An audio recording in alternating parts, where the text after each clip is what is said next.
Hello and welcome to Afro Sports Media. Today we'll be discussing the 2025 AFCON qualifiers with the main focus on the Blasters of Ghana, who will be in action later today. They will take on Angola at the Appiah Sports Stadium at 4 p.m. later today in an all-important encounter. To help me dive deep into matters is my own brother, Nanamak Hansen, who is joining me from Estonia. He's chilling in Estonia. If you just joined this channel, make sure you leave a comment, you like and share, and most importantly, subscribe to the channel to support what we are doing. Thank you. All right, so Ghana versus Angola later today in Kumasi. Looking at Otuado's lineup or call-up, do you see an easy match today against the Angolans? I mean, the Black Stars never make any match easy. To be very honest with you, like watching the Black Stars the last 3-4 years, like they haven't made any game easy. So like I don't expect it to be easy, but I think Ghana having home field advantage in Kumasi, I think we'll eke it out either 2-1 or 1-0, and like we'll win this game, and then we'll probably go to Niger and win as well. Like the game against Mali has given me a lot of confidence to say that Ghana can do well. I mean, with players, we have a player in Antoine Semenyo who is in top form for Bournemouth so far this season. Kudus hasn't been the sharpest, but he's always the star boy. Like he's center of attention. So like I have no qualms about him being in the lineup. Partey has played all 3 games for Arsenal so far this season, so he has my confidence. Atizigi in goal. I mean, there's some lapses of judgment here, but I still trust him to be our number one. And if he's not our number one, I'd have no problems with Jojo Wallacott being our number one. The right back situation is what scares me a little bit because I haven't seen much of Tariq Lamptey so far this season. And Alidu Seidu, I don't really trust him as Ghana's first choice right back. So there's a conundrum there. With Alex Jiku being injured, I want to know who will partner Mohamed Salisu. And I mean, apart from that, like if you ask me to name my starting 11, I'll go Atizigi. I'll probably put Tariq Lamptey at right back. Salisu and it'll probably have to be Salisu and Jerome Opoku as my 2 center backs, and then I'll push it. How about Abdul Momen? I mean, Moomin is up there, playing well for Vallecano, but for me, like honestly, if he plays Moomin, I'm really not bothered by it. Because I feel like he's a solid enough center back, and Salisu in this point of his Black Stars career should be able to lead whoever is selected to partner him at center back. Left back, I'll probably go. I mean, I'll probably go Schindler. I know we haven't seen a lot of him since he's been like every squad he's inside the squad, but we haven't seen a lot of him. And if you're being called up every time, you he needs to put up or shut up because like we can't keep having him put in the squad for no reason and then we don't see him play. So like I feel like this is the time for him to play with no Gideon Mensah and no Baba Rahman in the squad. Like he has to take his chance at this point. My midfielders, I'll go Partey, Ashimeru, and Kudus. And then my front 3, I will go Fatau Isahaku. I feel like since last season, he's been playing very, very well. So I'll go Isahaku, Semenyo, and Inaki Williams. That would be the lineup I would go for. Like I know it's a very attacking-minded lineup, but we're at home. We need to put a show. We need to put a show on for the fans in Kumasi. This might be our last game in Kumasi for a very long time if CAF really does ban the stadium in October. So like if we're going to sign off, like we have to sign off like on a high note. So I'm predicting 2-1, But hopefully the Black Stars show me, and then we get like a 3-0 or something. But if you ask me to put my money where my mouth is, I'll just say 2-1 Ghana. Right. I mean, looking at this lineup, obviously, it looks like we are going all attacking against Angolans.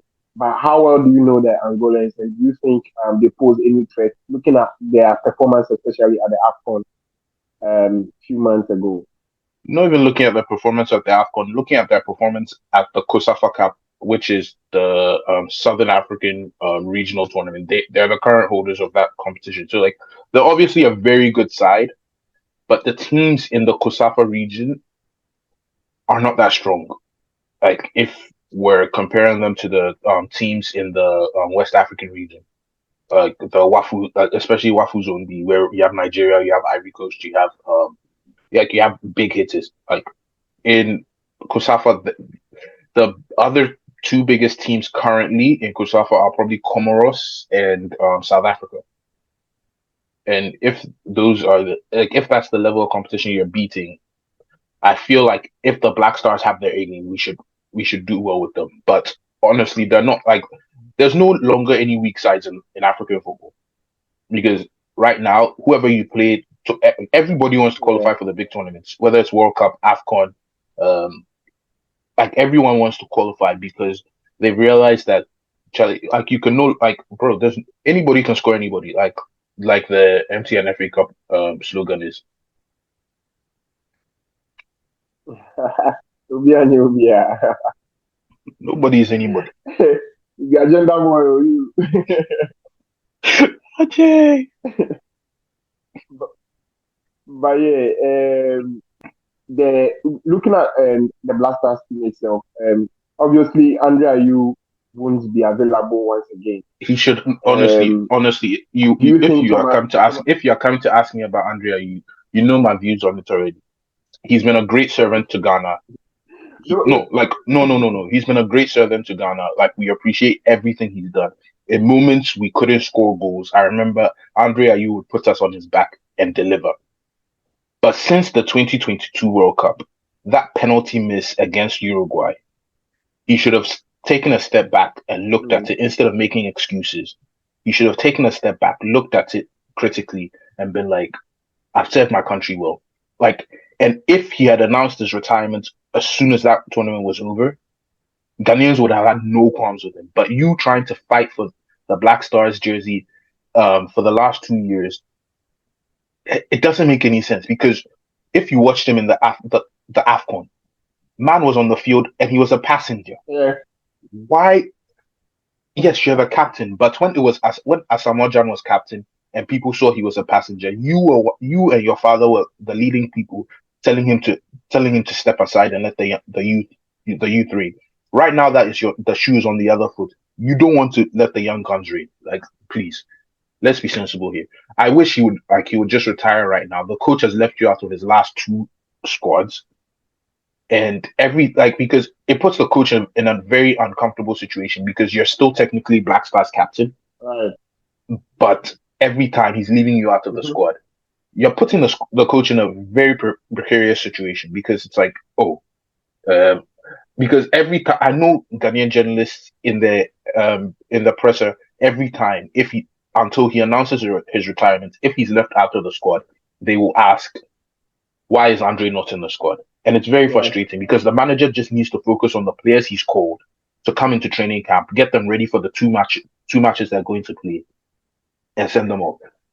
Or maybe he's waiting for a friendly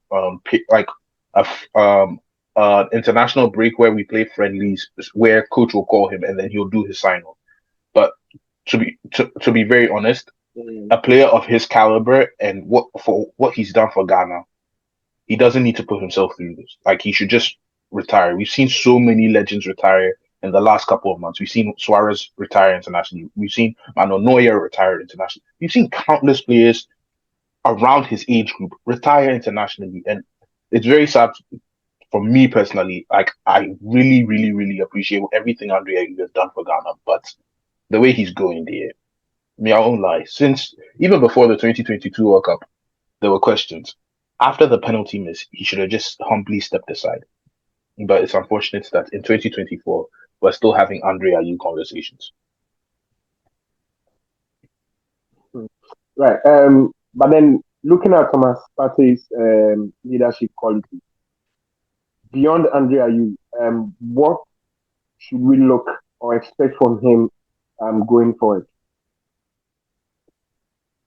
Me, if it was up to me, I'll give the captaincy to somebody else. I would give the captaincy to somebody else. Who? Like who? Who? Because I mean, experience-wise, It's not, you but would like, say bro, forget he's like up there. we could no. That's the mistake we've made a lot of the time. We just give our captaincy to whoever we think is the most experienced. Hmm. To you, is Thomas Partey a leader? I'm asking you, Answer me, is he a Ghana. leader? Answer I'm me. asking you. No, I'm asking you a question. Is he a leader? Yes. Exactly. See, the whole thing is that he he has been able to lead the team to winning games. I haven't heard any riff around him being a captain when Oh Andre no, no, Ayew is no, no. out. I'm not even talking about So rifts. Okay, no. obviously, Okay. You know what? Let's cut this part out. Let's cut this part out. Fine. But to me, honestly, you asked what can Thomas Partey lead this team? He's led us to. He was a captain, if you remember, in our 2022 qualifier in Nigeria, where we qualified for the World Cup. Um, he was the captain that day. He scored the goal. He led us to the World Cup. But me personally, I think it's time for us to start thinking long term and because if you look at our leadership, it's under okay. When these four players are in the squad, it's Andre Ayew, Partey, Jordan, and what's his name? The guy who used to play for Daniel Leicester. Amati. Yeah, and Amate. Those are the four captains. Daniel Amati. All of them are in their 30s. We need to start plan like we don't have any young person who like we see as a potential leader of the squad. And I think Right. if it's taken away from Partey, let's say he steps aside in a year or two, I feel like the next person they're going to give it to is Kudus. And that's going to be make or break, to be very honest. It's going to be make or break because sometimes like we've seen with like most national teams just make their best player their captain. But it's make or break in a way that Right. sometimes it could be too much pressure on the player if they don't want it. So you're going to have to sit down with him and see whether he wants the burden of being Ghana Black Stars captain. Because the media, once you become captain, everything's on your shoulders. But yeah, Charlie. But Dave, you give up before we wrap up. Give us your score. What do you think is going to happen? So I think Ghana will win. Impressively, obviously. Kumasi has become like a fortress for the Black Stars. And anytime they play at the Bavaria Stadium, I mean, the atmosphere is always sharp up and it gives them certain morale booster that, yeah, we are here to win. And so I think the mentality going into the game obviously helps the Black Stars to try and make it and make Ghanaians happy. And so I see a 2-0 victory for Black Stars. Yeah. So yeah.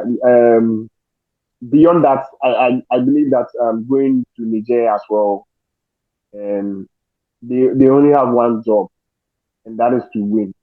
So 2 wins in this international break will do a lot of good for Tuado, who is also trying to fix the couple of players that he wants to work with. So this is a good chance and opportunity for him to prove to Ghanaians that he can do the work and do it well.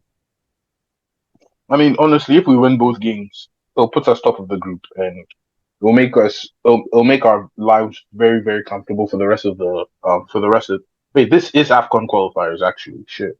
I thought it was World Cup qualifiers, but this is AFCON qualifiers.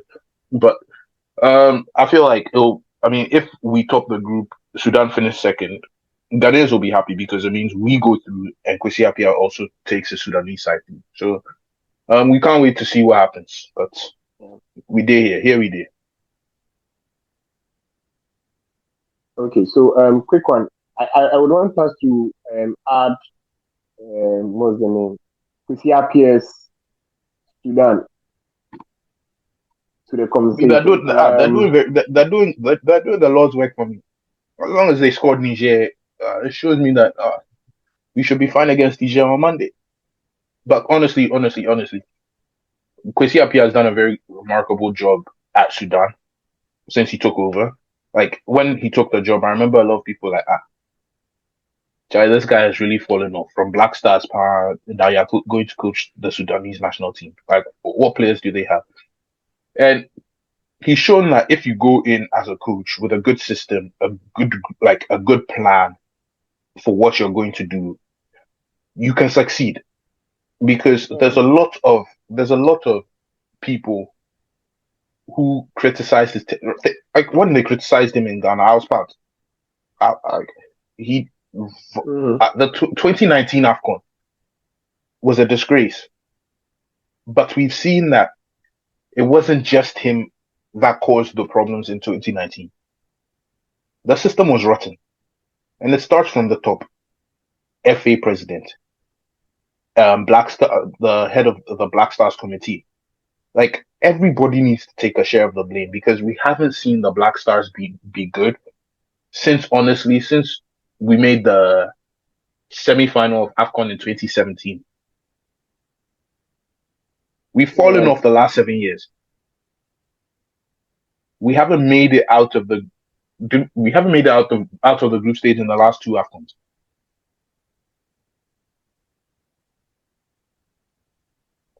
So honestly, Kwesi Appiah, if he qualifies Sudan for this this is World Cup qualifiers. I don't think they'll qualify for the World Cup, but I feel like the next AFCON, if he continues on the trajectory he's on, Kwesi Appiah will take Sudan to the next AFCON, and he'll put his detractors to shame. Even though they were like but honestly, another thing is he's improved as a coach since leaving Ghana and like going on that sabbatical. He has improved, and that's what we're seeing.